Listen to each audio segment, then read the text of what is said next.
कुछ पॉइंट्स के बारे में मैं बताना चाहूंगा आपको, लेकिन सबसे पहले कुछ डेटास के बारे में भी हम बात कर लेंगे। जैसे कि नेशनल फैमिली हेल्थ सर्वे का ये डेटा है 2021 का।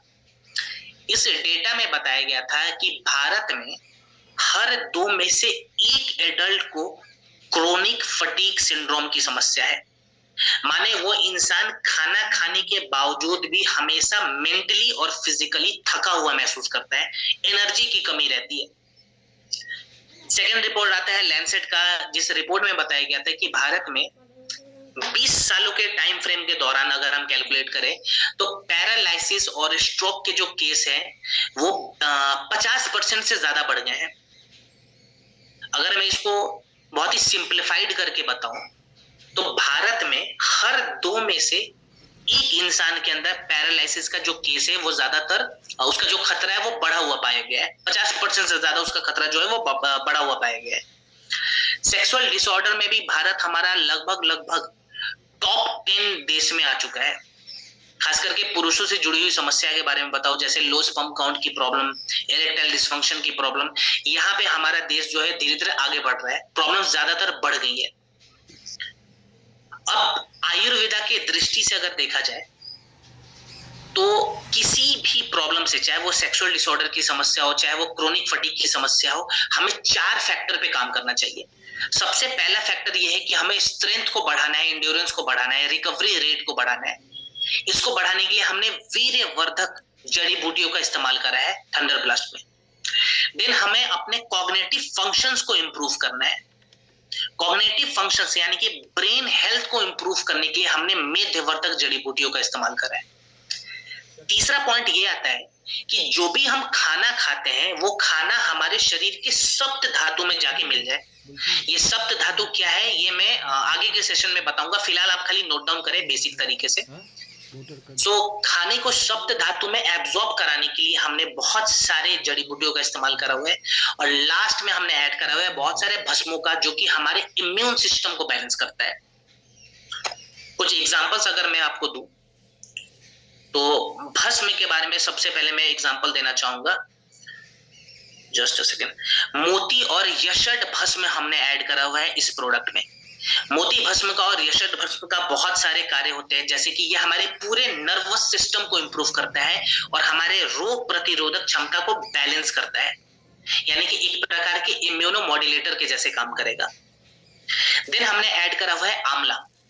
आंवला का क्या काम है यहाँ पे? देखिए, जो भी हम खाना खा रहे हैं ना, जो भी खाना खाते हैं, दूध, दही, चावल, दाल, रोटी, सब्जी, जो भी खा रहे हैं, वो खाना, वो न्यूट्रिशन हमारे शरीर के अंदर जाके हमारे सप्त धातु में जुड़ जाए, इस चीज को बढ़ाने के लिए हमने आंवला ऐड करा है, जिसके अंदर विटामिन सी भी होती है और एंटीऑक्सीडेंट की मात्रा भी होती है। देन हमने ऐड करा हुआ है मूसली। क्रोनिक फटीग सिंड्रोम से बचाने के लिए सबसे अच्छी जड़ी बूटी पाई जाती है। मूसली बेसिकली क्या करता है, फटीग को कम करता है और हमारे शरीर के स्टेमिना को और एंड्योरेंस को इंप्रूव करता है। देन मेंटल हेल्थ को इंप्रूव करने के लिए हमने ब्राह्मी ऐड करा है और अश्वगंधा ऐड करा हुआ है। अश्वगंधा हमारे शरीर के शारीरिक ताकत को भी बढ़ाएगा, और जो मानसिक तनाव बहुत ज्यादा बढ़ जाता है, स्ट्रेस की जो समस्या आ जाती है, जहां पे कॉर्टिसोल लेवल बहुत ज्यादा हाई हो जाता है। कॉर्टिसोल बेसिकली है क्या, हमारे शरीर में एक हार्मोन पाया जाता है जिसको कहते हैं स्ट्रेस हार्मोन। ये जितना बढ़ेगा उतना ज्यादा स्ट्रेस भी बढ़ जाएगा। तो कॉर्टिसोल को कम करने के लिए हमने अश्वगंधा यहाँ पे ऐड करा है, जिसकी पुष्टि पाइथोथेरेपी ने 2020 में करी थी। तो एक प्रकार से ये एक मल्टीपर्पस प्रोडक्ट आप इसको कह सकते हैं। थंडर ब्लास्ट को हर एक सेक्टर में लगभग काम आता है। ये कौन कौन से केस में ज्यादातर रिजल्ट आप ले सकते हैं? अगर मेल सेक्सुअल डिसऑर्डर की समस्या हो रही है, erectile dysfunction, low sperm count, वहां पे काम आएगा। फटीग की समस्या है, क्रोनिक फटीग जिसका एग्जांपल हमने लिया था, वहां पे काम आएगा। अगर किसी को इलनेस की प्रॉब्लम है, स्ट्रोक बहुत ज्यादा आ चुका है, पैरालिसिस की समस्या है, वहां पे भी ये प्रोडक्ट रिजल्ट दे सकता है आपको। ठीक है, इस्तेमाल कैसे करेंगे इसके बारे में जरूर सीखें। 15 से 20 ml इसका एवरेज डोज रहेगा। 20 ml से ज्यादा नहीं बढ़ाना है, इस चीज का ध्यान रखें। 15 से 20 ml के बीच में रखेंगे। 1 कप गुनगुने पानी में मिलाकर ब्रेकफास्ट के बाद, और 1 गिलास गुनगुने दूध में मिलाकर रात को डिनर के बाद पीना है। पानी के साथ मॉर्निंग में, दूध के साथ रात को, इस चीज का ध्यान रखें। कितने समय तक प्रोडक्ट लें, तो 6 से 8 हफ्ते हमें बिना किसी गैप के प्रोडक्ट का इस्तेमाल करवाना है, ठीक है। और किसको नहीं देना है ये भी इंपॉर्टेंट है। देखिए, थंडर ब्लास्ट रस से हम अपने शरीर के ब्लड सर्कुलेशन को बहुत ही ज्यादा बढ़ा लेते हैं। तो हाई बीपी वाले पेशेंट का ब्लड सर्कुलेशन ऑलरेडी हाई रहता है, बढ़ा हुआ रहता है, तो हाई बीपी वाले पेशेंट को ये प्रोडक्ट ना दें।